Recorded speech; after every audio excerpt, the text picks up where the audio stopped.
Mesdames, Messieurs, bonjour. C'est toujours un plaisir de vous retrouver sur Télé Sud pour cette nouvelle édition de la mi-journée et à la une de ce mercredi 18 janvier.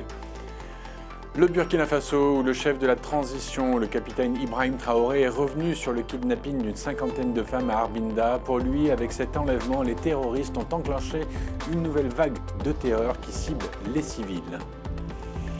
Au Malawi, les écoles des deux plus grandes villes du pays vont pouvoir réouvrir 2 semaines après avoir été fermées suite à l'épidémie de choléra qui a déjà fait près de 600 morts en moins d'1 an. Et nous terminons cette édition avec le Sénégal qui voit à certains endroits ses côtes s'éroder petit à petit. Un drame pour les populations impuissantes face à ce processus naturel. Et on commence avec le Burkina Faso où, suite à l'enlèvement d'une cinquantaine de femmes la semaine dernière, le président de la transition, le capitaine Ibrahim Traoré, lors d'une rencontre avec des étudiants à l'université de Ouagadougou, a déclaré qu'une nouvelle phase avait été enclenchée par les terroristes contre des civils. On fait le point sur ces déclarations avec Aymeric Torignon.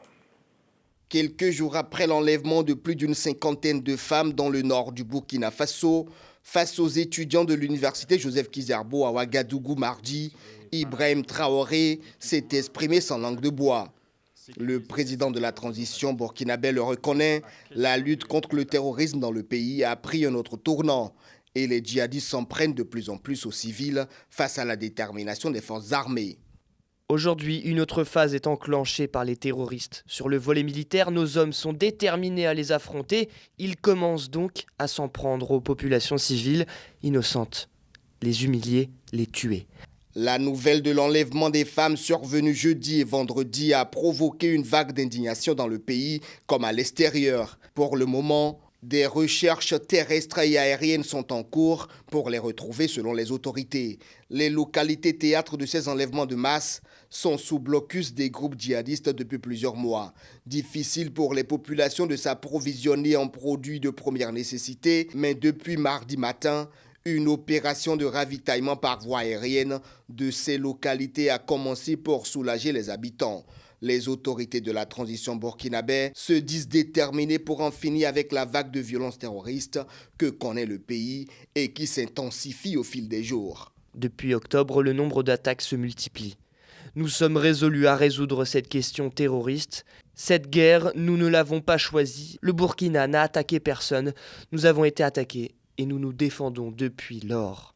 Mardi soir, l'état-major burkinabé a demandé un effort collectif pour le ravitaillement des populations vivant dans les zones à fort défi sécuritaire à travers la mise à disposition de l'armée à titre gratuit ou à prix social des camions avec conducteurs pour le transport des vivres et des denrées de première nécessité dans ces localités.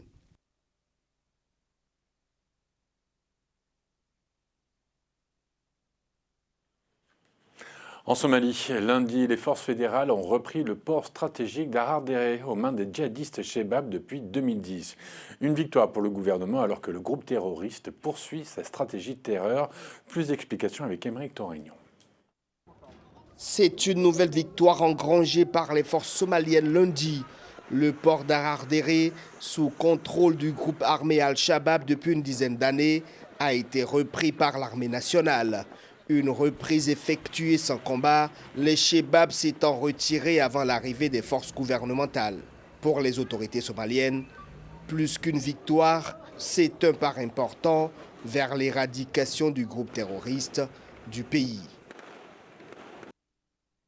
C'est une victoire historique. Les braves membres des forces armées nationales ont libéré la ville portuaire stratégique de Harardere. 2023 sera l'année de la liberté et de l'éradication des Chebab et l'intégralité de notre pays sera libérée. Malgré la guerre totale déclenchée par le gouvernement contre les Chebab, le mouvement islamiste garde sa capacité de nuisance.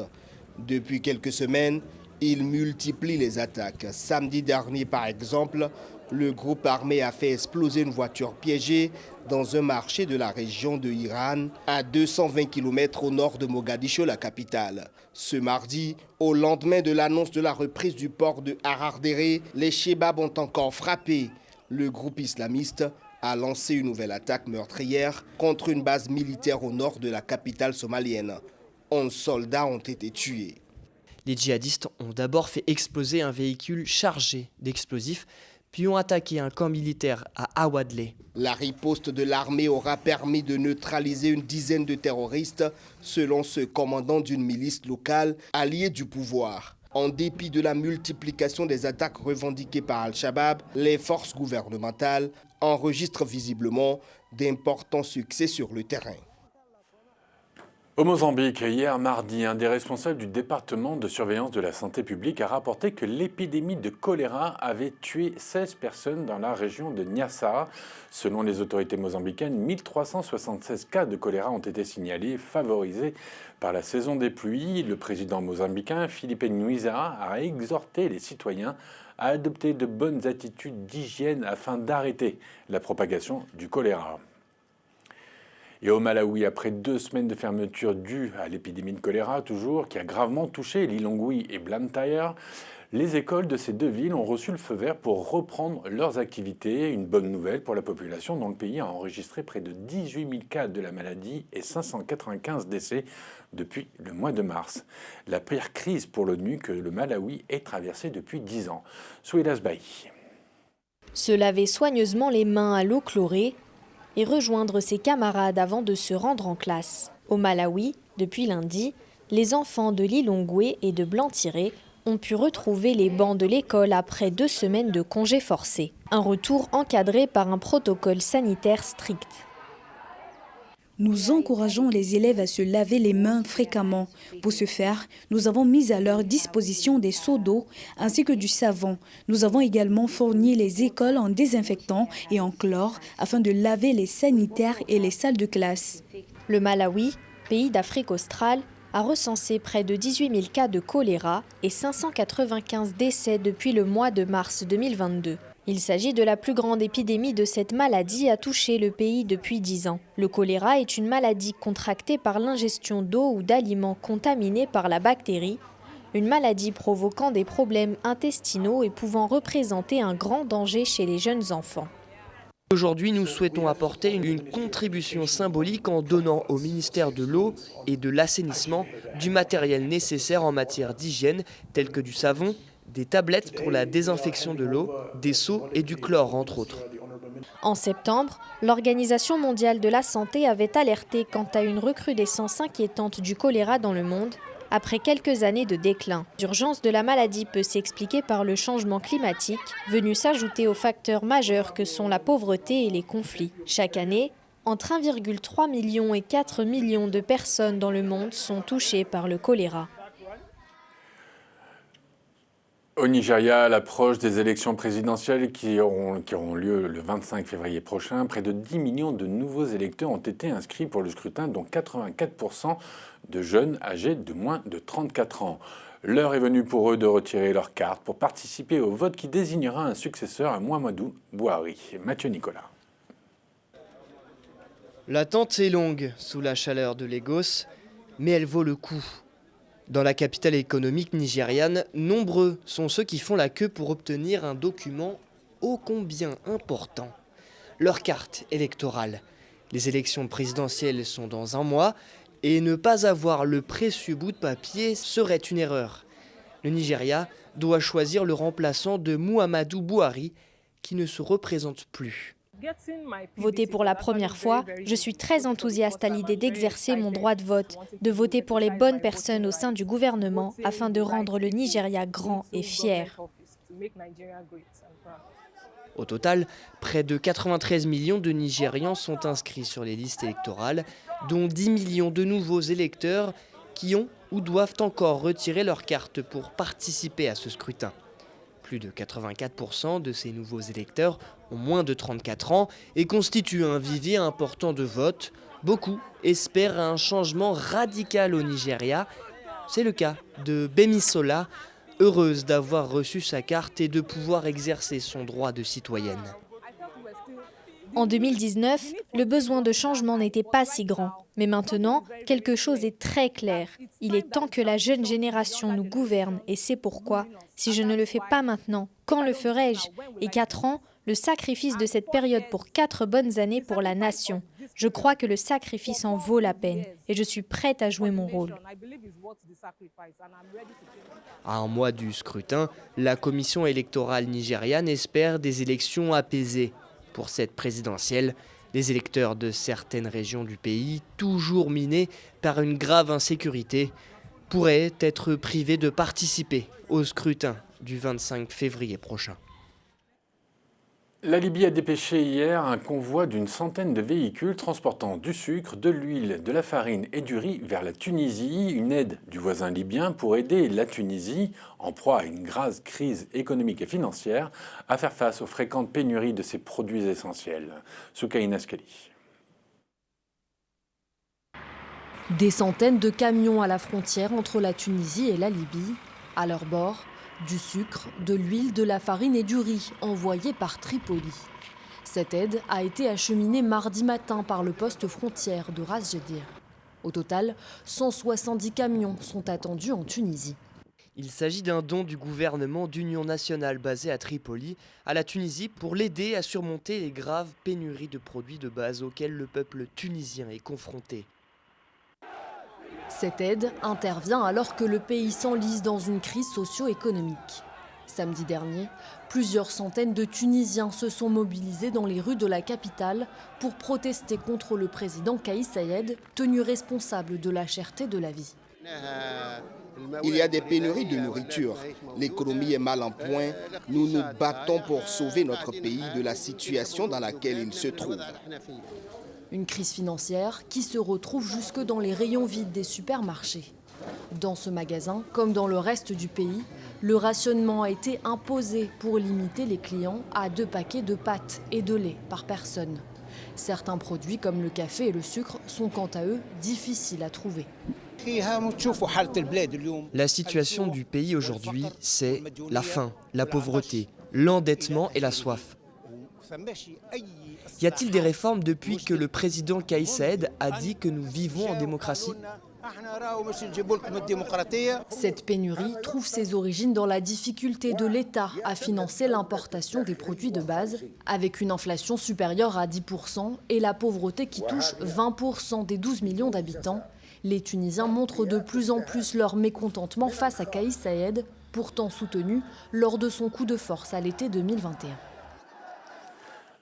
Une perturbation tropicale qui menace les côtes nord et est de Madagascar. Le crash d'un hélicoptère près de Kiev qui a coûté la vie à 16 personnes, dont le ministre de l'Intérieur, et plus de 360 millions de chrétiens persécutés dans le monde selon l'ONG Portes Ouvertes.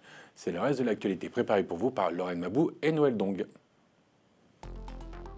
À Madagascar, une perturbation tropicale menace les côtes nord et est du pays. En raison de ces perturbations, le gouvernement a décidé de reporter le lancement officiel de la campagne de reboisement pour cette année 2023 qui devait se tenir jeudi 19 janvier.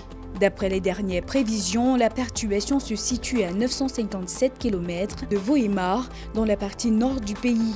Des rafales de vent et surtout de fortes pluies sont attendues. 4 régions principales sont mises en vigilance. Madagascar est actuellement en pleine saison cyclonique qui a débuté à la mi-novembre 2022 et ne prendra fin qu'à la fin du mois d'avril 2023. Au moins 18 personnes, dont le ministre ukrainien de l'Intérieur, Denis Monastyski, son premier adjoint, ont perdu la vie dans un accident d'hélicoptère ce mercredi à Kiev. L'hélicoptère se serait écrasé près d'une école maternelle. Au moment du drame, des enfants et des employés de l'école maternelle se trouvaient sur place. 22 personnes ont été blessées, dont 10 enfants ont été hospitalisés. Les informations sur toutes les victimes et les circonstances de l'accident restent encore à préciser. Le président ukrainien Volodymyr Zelensky a déploré une terrible tragédie et exprimé une douleur indicible. Selon un rapport de l'ONG Portes Ouvertes, publié ce mercredi, en 2022, plus de 360 millions de chrétiens ont été persécutés et discriminés en raison de leur foi dans le monde. L'ONG, qui avance plusieurs chiffres, affirme que près de 5000 chrétiens seraient détenus et près de 6000 autres kidnappés. La Corée du Nord figure en tête des pays les moins sécurisés pour les chrétiens. Sur le territoire, être chrétien ou posséder une Bible est un grave délit sévèrement puni par la loi. En France, le ministre de l'Intérieur, Gérald Darmanin, a déclaré que 10 000 policiers et gendarmes seront dépêchés jeudi à travers le pays en raison des manifestations attendues contre la réforme des retraites. À Paris, où devrait se concentrer le gros des manifestants, 1500 membres des forces de l'ordre seront chargés de maintenir l'ordre. Mathieu Nicolas. C'est ce jeudi-là qui va compter. C'est ce jeudi-là, 19 janvier prochain, que les murs de l'Élysée doivent trembler. C'est jeudi prochain que le gouvernement doit trembler. C'est jeudi prochain qu'Elisabeth Borne doit ravaler sa réforme des retraites. Le ton est donné. Mardi, la NUPES était en meeting pour motiver les foules 48 heures avant l'échéance. Au milieu des drapeaux de leur alliance, représentants communistes, insoumis, socialistes et écologistes se réunissaient pour afficher leur force commune et surtout rassembler un maximum de personnes pour jeudi. Jour de mobilisation contre la tant critiquée réforme des retraites. Les élus souhaitent que leur ras-le-bol se fasse entendre jeudi jusqu'à l'Élysée. Les amis, si nous sommes aussi nombreux et nombreuses, c'est que nous savons que la retraite est un choix de société. Et si le peuple est aussi nombreux à résister, c'est parce qu'il sait qu'un autre modèle est possible. Car cette réforme, c'est le vol délibéré de notre temps libre et donc de notre liberté. Écoles, hôpitaux, stations-service, transports, le mouvement de grève nationale lancé par l'intersyndicale devrait être quasi général. La CGT annonce plus de 200 points de rassemblement pour la journée de mobilisation. De son côté, le gouvernement aussi se prépare. Je ne sais pas s'il y aura du monde dans les manifestations de demain, à Paris comme ailleurs, mais nous nous préparons sur le fait qu'il y ait du monde. Et il y a plus de 10 000 policiers et gendarmes qui seront mobilisés demain, dont 3 500 à Paris, sous l'autorité du préfet de police. C'est beaucoup.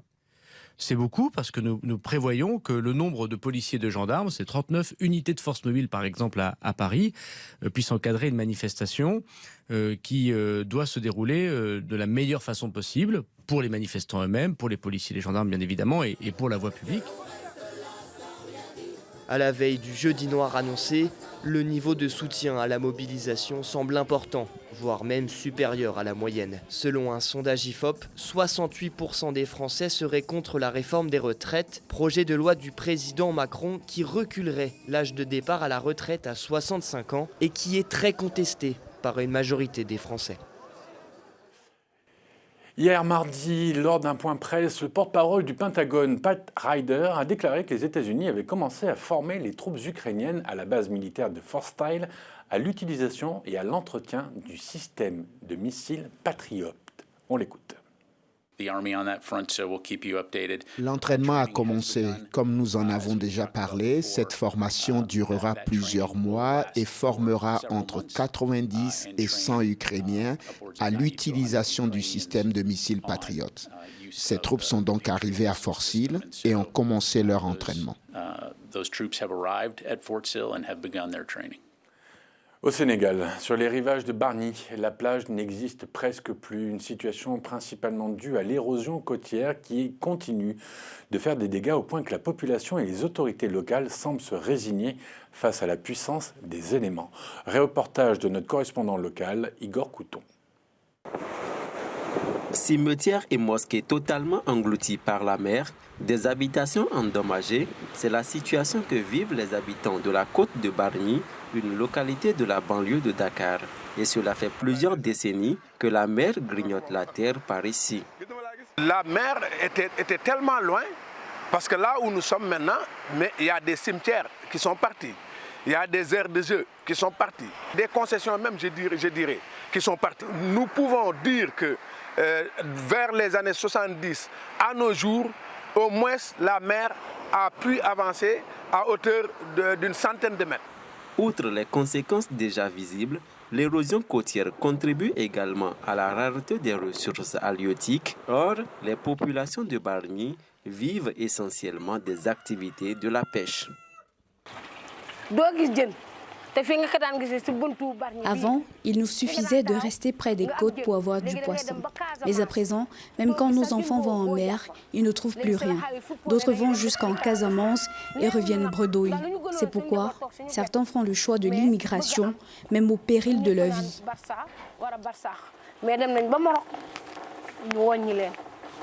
Face à ce sombre tableau, les habitants tentent désespérément de freiner l'avancée de la mer avec les moyens du bord.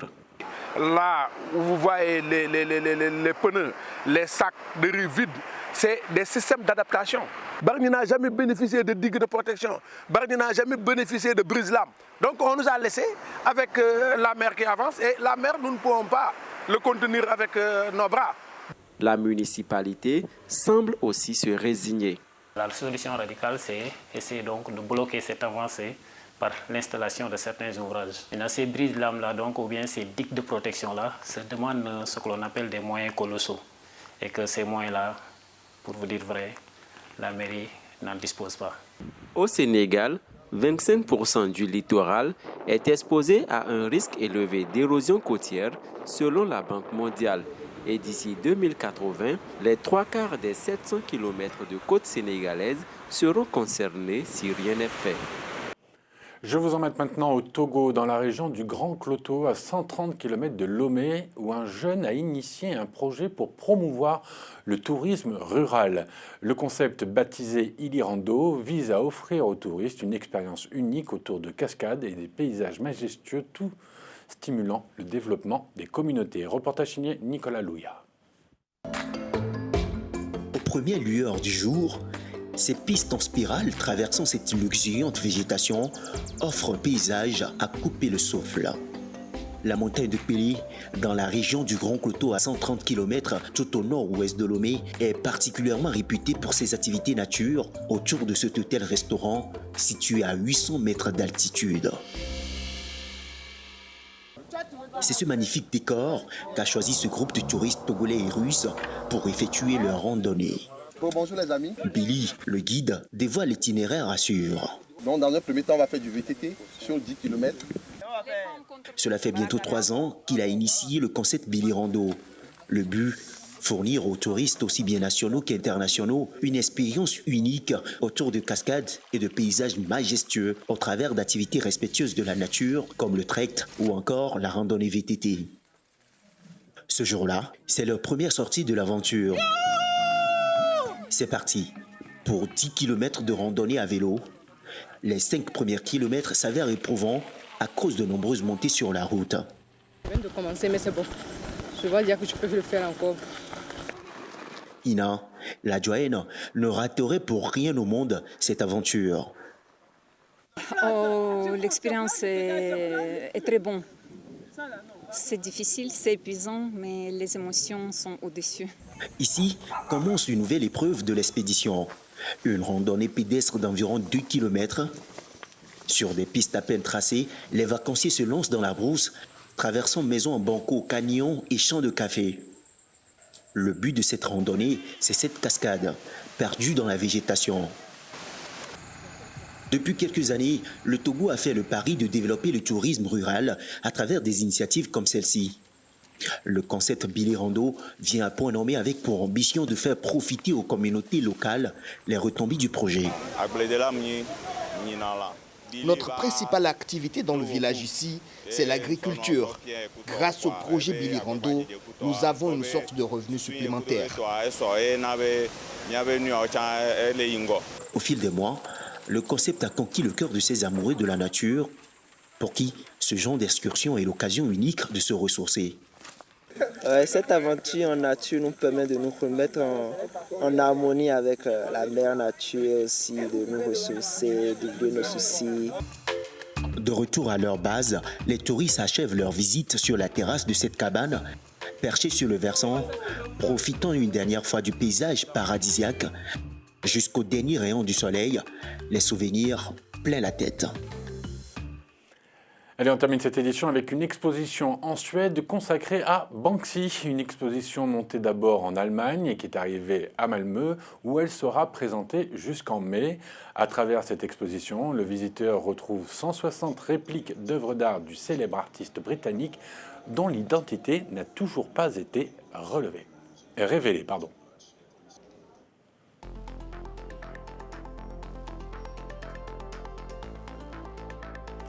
C'est la fin de votre édition, on se retrouve très vite pour une nouvelle édition de la mi-journée. Et comme d'habitude, bonne journée à tous, à très bientôt, au revoir.